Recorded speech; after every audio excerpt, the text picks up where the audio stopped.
Hi, I'm a Forester here, and I'm excited to bring you another video in the My Next Gun series. This is the 8th handgun review in that series of videos. I covered my 4 basic handgun needs first, and then I ventured into my handgun wants. I'll put a link to that video series below. If you practice as often as you should to be confident with your firearms, then you know how high that ammo bill can run. Here's ammo in 3 common calibers, 9mm, 38 Special, and 45 Auto. This is some 45 Auto that I picked up at Walmart, and I think I spent somewhere around 35 cents per round for this ammo. Here's some 38 Special that I picked up, and this was somewhere around 30 cents per round. Fairly expensive. Now I got a good deal at Cabela's on this 9mm ammo. This box cost somewhere around $10 per box, and that amounts to 20 cents per round. That's a good deal, but it's still fairly expensive if you do a lot of shooting. I usually spend somewhere around $20 to $30 on ammo every time I go to the range, and that's if I limit myself to 100 rounds. I've only found 2 ways to lower my ammo cost and still practice regularly. Either reload my own ammo or practice more with cheaper .22s. I do own reloading equipment for both rifle and shotgun, but I haven't invested in the dies for my handgun calibers. I've taken the route of investing in a quality .22 caliber handgun. By the title of this video, you know that it's the Sig Sauer P226 and .22 long rifle. In my video on the Ruger SP101, I asked you to guess what .22 handgun I had bought. Well, nobody guessed the Sig. People guessed the Ruger SR22 since I like Rugers. Other guesses included the Ruger 2245, the Ruger Mark III, the Browning Buckmark, and the Beretta Neos. All of those were good guesses, but this P226 is the only .22 that meets my purpose of having a good training gun. One of my basic handgun needs was a heavy-duty, go-to-war handgun, and I filled this need with this FNP9. I was specifically looking for a .22 caliber training gun that was as similar to this FN as possible. I'd have bought an FN if they made it in .22. But this P226 is as similar in design to the FNP9 as I could find. Well, here's the gun in action, then I'll get into the features.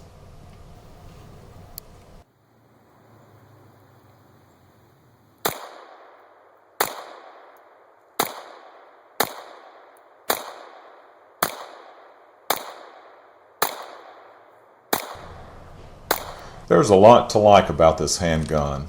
Now, it has been safety checked. But first of all, it has a very solid feel to it. It's not a polymer handgun. The frame is made of an aluminum alloy. The only polymer on the exterior is in the grip that's screwed into the frame. I love the black anodized finish on the handgun. It's much nicer than that on any other handgun that I own. By comparison, the finish on the FN looks dull and it's not nearly as uniform. There's some nice extras, like the checkering on the front of this trigger guard and on the front of the handle. I like to get checkering on the front of the handle if I can on all my guns.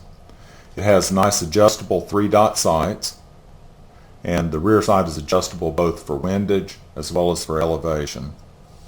One thing that I like in particular about this gun is that you can't see through it between the slide and the frame.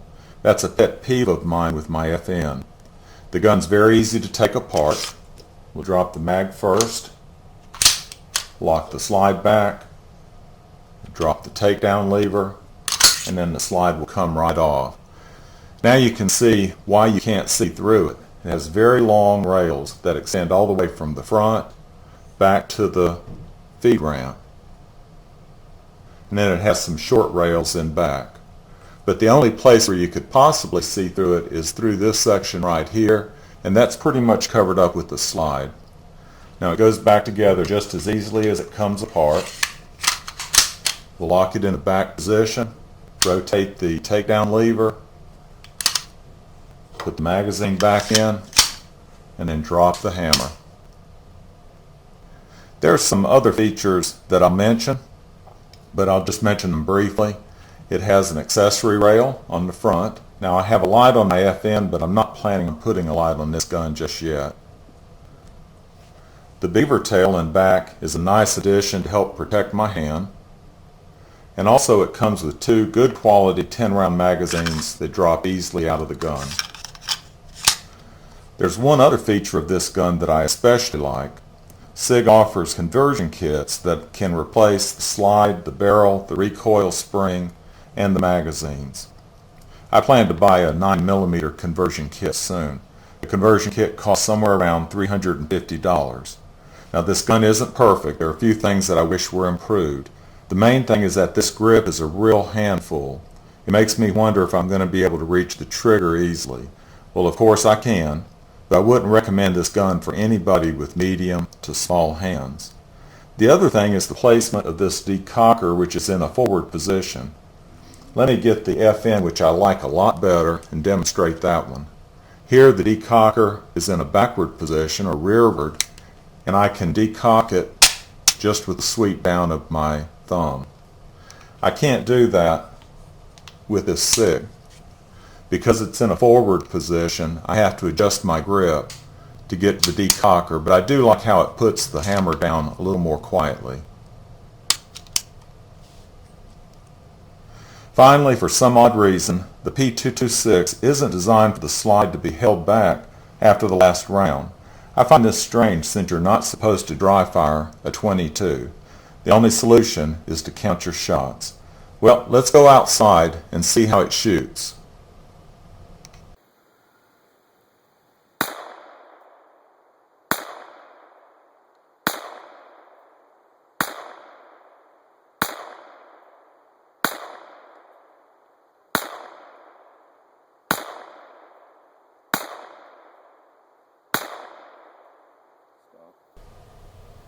Here are some targets from my last visit to the shooting range. It's hard to see all the holes, but at 5 yards I initially shot a 1.1 inch group. You can see them better from behind. By the end of my practice, that group had tightened up to a 0.8 or under 1 inch group at 5 yards. I was very pleased with that. I still had a pretty tight group of 1.2 inches at 7 yards. Here's what that looks like from behind. Now usually my groups open up when I get out to 15 and 25 yards, but with this Sig P226 I had a 2.6 inch group at 15 yards, and I was especially pleased with my group at 25 yards.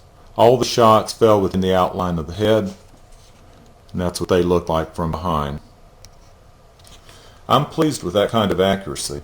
The bottom line is that the Sig P226 22LR is the perfect training handgun for my purposes. It has the same full-size frame as the P226 in the centerfire calibers. I'll be able to practice more often, and I'll be able to keep my ammo costs down. For a price of under $500, you can own the same gun that's used by the Navy SEALs and the Texas Rangers. One day, this Sig P226 may replace my FNP9 as my primary go-to-war handgun. I hope you've enjoyed this review. Y'all take care.